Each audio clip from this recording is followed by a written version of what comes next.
451 voti favorevoli, nessun contrario e 3 astenuti. È quasi unanime il voto del Senato sulla rivoluzione in vista nelle scuole elementari. I bambini tra i 6 e i 10 anni che a scuola non si comportano bene non avranno più la punizione della nota sul diario o sul registro e nemmeno sospensioni o espulsioni. Nessun buonismo, sottolinea l'Associazione dei Presidi Italiani. Molto meglio fare leva sulla collaborazione delle famiglie. I mestrini cosa ne pensano? Le note ai bambini elementari non se ne rendono neanche conto, secondo me, di quello che...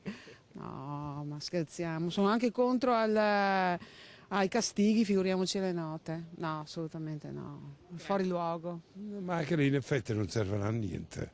La seconda novità sarà la reintroduzione dell'educazione civica come materia obbligatoria, con voto in pagella alla fine dell'anno per scuola primaria e secondaria. Anche qui giudizio favorevole dei cittadini. Era ora.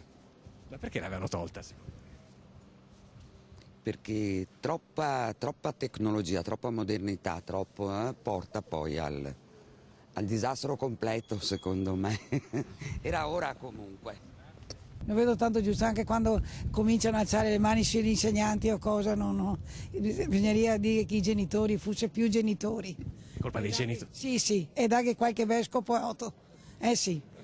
E penso sia giusto che i ragazzi siano più educati, nel senso, ho visto personalmente questa cosa, c'è poco senso dello Stato, delle istituzioni.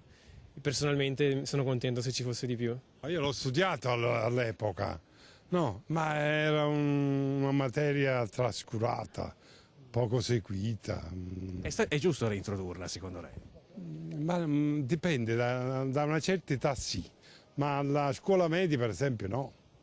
Troppo piccoli? Troppo piccolo, non si rendono conto. Sì, decisamente sì. Io la facevo quando andavo a scuola, direi che è utile come, per i ragazzi al giorno d'oggi sicuramente. Ne sanno molto poco. Ne sanno molto poco, dico. Nulla, non molto poco, c'è un'inciviltà proprio dilagante.